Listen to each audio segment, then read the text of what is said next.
Voltamos no nosso intervalo, então, com presença especial do craque Kiko.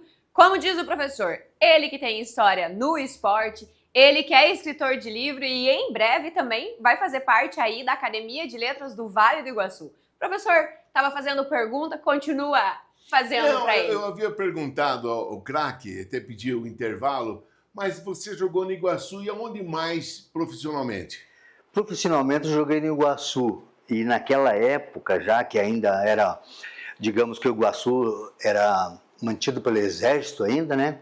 E a época que eu fui para o Iguaçu, o Exército entregou para a diretoria civil. E aí o Iguaçu já, a nau começou a naufragar, sabe? Então eu fiquei 9 meses sem receber salário, sabe? E eu vi que aquilo não ia dar nada para mim, sabe? E eu era especialista na área de recursos humanos, sabe? E eu gostava, e eu recebi uma proposta para mim jogar no Tabu de Clevelândia. Aí a gente acertou, eu só vou jogar para vocês, para mim só se eu me radicar na cidade, ficar morando lá, mas eu quero trabalhar, eu não quero viver de bola. Aí os caras, o cara quer trabalhar, um boleiro que quer trabalhar. E fui lá, fiz várias entrevistas em várias empresas e deu tudo certo, assumi a secretaria lá da empresa, na parte de recursos humanos, e fiquei jogando pro Tabu de Clevelândia, profissionalmente, né? Inclusive decidimos o título da segunda divisão aí, para aquele time lá. Então, morei 2 anos em Cleveland e tenho grandes amigos, né? Porque o esporte, além do futebol, sendo profissional, amador, ele tem um lado muito importante que muitas pessoas não conseguem distinguir, que é a socialização, né? O esporte, ele abre portas, ele congrega as pessoas, e nessa trajetória do esporte, de toda a minha vida, eu só tenho visto coisas boas que o esporte proporciona. E estou um pouco feliz ultimamente porque tenho visto que os nossos administradores públicos têm visto de uma maneira diferente. O esporte não é despesa, o esporte é investimento, né, professor? E é cultura, é cultura. Eu gostei de falar agora que você está dizendo investimento, cultura, porque agora vamos falar do outro craque Kiko. Do craque Kiko, aqui ó, o homem escritor. Como que surgiu? Me fala do primeiro livro, me fala dessa maravilha que está aqui. Eu desde pequeno eu gostei de escrever, né? Que dom, hein? Mas tive essa minha vontade, esse meu gosto cerceado por um mestre lá, e daí eu peguei e abandonei. E depois que me aposentei da minha vida profissional, eu decidi escrever, até porque eu achei um diploma escondido lá que eu tinha ganho, sabe? Como numa redação no colégio. E daí eu olhei e falei, mas naquela época eu já escrevia, fui escrever. E daí comecei com esse livro, né, o Bola de Capitão, que é do futebol amador. Opa, pega pra mim aí, já tô derrubando aí. Vamos lá. Bola de Capitão, isso aqui. Além de ser um livro de pesquisa, fez parte da minha história. Porque o futebol me abriu portas, né? E esse livro foi uma forma de homenagear essas pessoas que fizeram a história da nossa cidade. Porto União da Vitória, naqueles idos, ficou muito conhecido através do futebol, porque nós tínhamos craques aqui de primeira grandeza. E essas pessoas, às vezes se encontravam, essas pessoas na rua, as pessoas encontravam, nem sabiam a história dessas pessoas. E daí, baseado no conhecimento que eu tive com as pessoas, nas entrevistas, onde você percebia as vistas ficarem marejadas, né?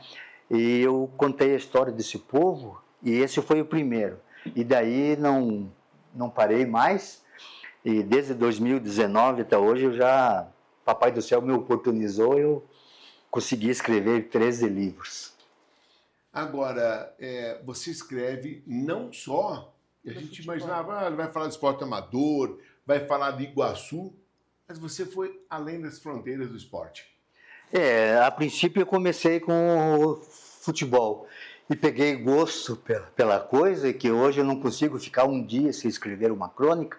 Peguei gosto e comecei a escrever romances memorialistas, onde o cenário é a nossa terra, a nossa região, né?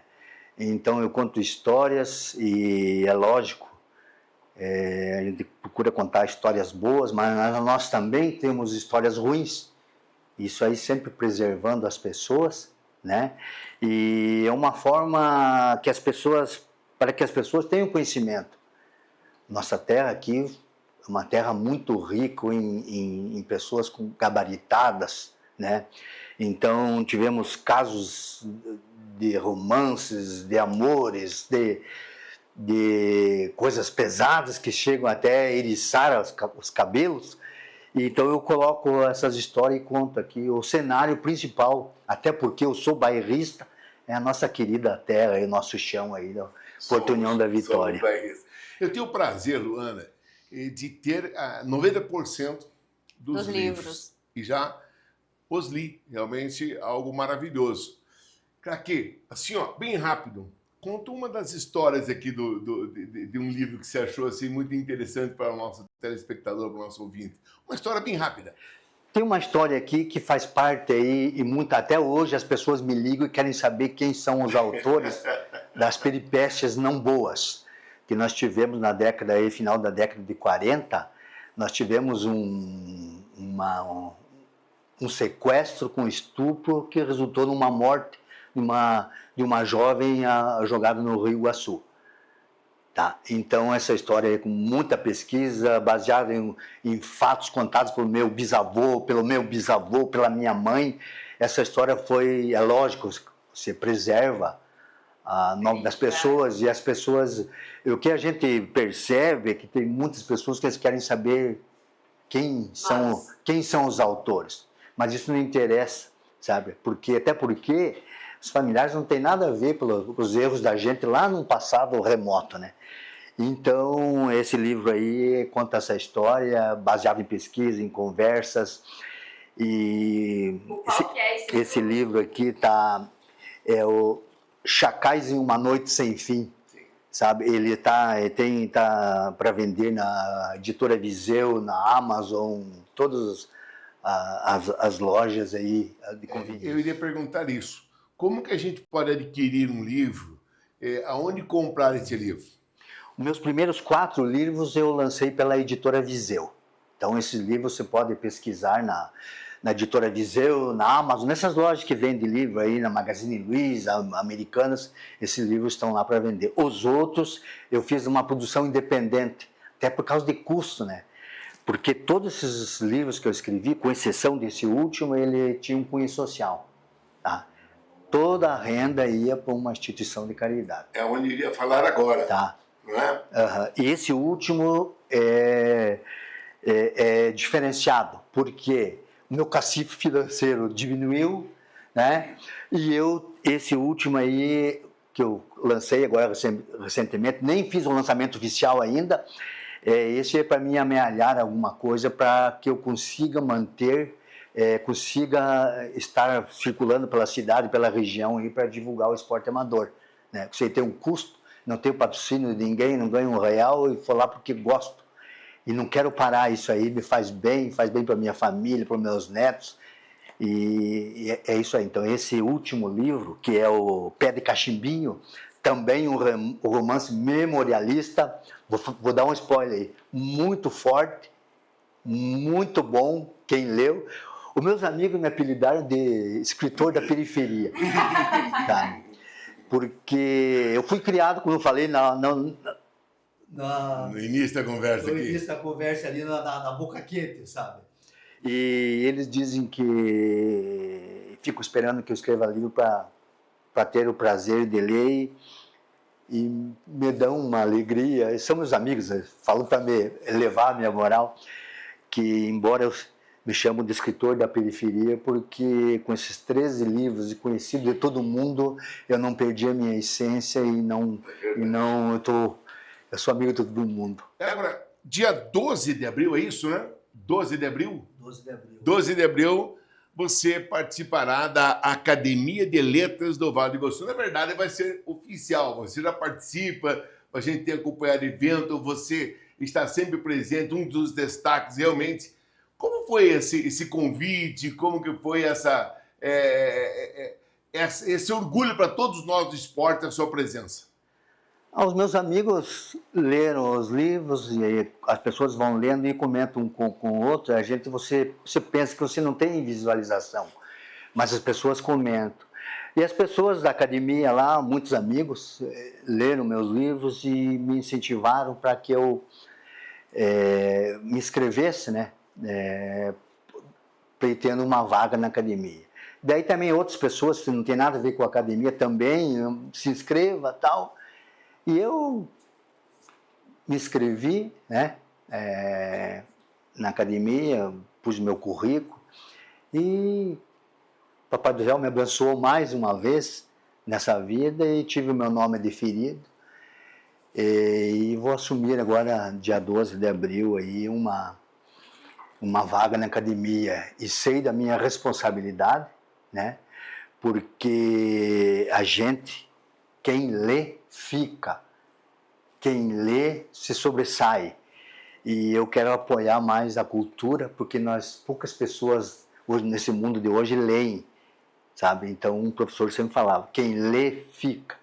E eu li, estou lendo, estou escrevendo e quero ver se consigo incentivar mais a leitura. Bastante na área de memória, né, Kiko? Você sabe que, veja bem, a leitura, quem lê, quem lê viaja da forma mais barata que tem. Para a gente encerrar agora, bem rapidamente, um resumo rápido aqui, craque. Você é uma das pessoas que mais eleva, mais participa, o repórter mais atuante, nosso esporte amador e também profissional. Rapidamente, Iguaçu 2025, quais são suas perspectivas? A expectativa é grande, né? É lógico que é uma incógnita, né? Porque o futebol profissional é bem diferente do antigamente do Iguaçu. Mas o Iguaçu é diferenciado em todo o cenário Paraná. Os times agora, nós temos times nômades. Eles não têm um vínculo com as cidades, é time de empresários. E aqui não somos nós. A torcida aqui é o ponto forte do Iguaçu. As expectativas são grandes, né? A gente sabe do trabalho da diretoria, está correndo atrás. E no primeiro treino eu já fiz uma avaliação, mas eu estou torcendo, né? Como você. Nós vamos estar lá, certeza, pelo nosso Iguaçu, e pode ter certeza, se depender do trabalho, pelo que eu conheço, da trajetória, do conhecimento técnico e do trabalho do Malc, da comissão técnica, nós vamos ter um elenco bastante competitivo. Tá certo, então. Então nós vamos agradecer a presença do craque Kiko aqui. Muito obrigado, Kiko. Vamos nessa, então, com certeza, aqui, com certeza. Muito obrigada pela participação. A gente vai para o intervalo. Daqui a pouquinho tem mais do esporte para você.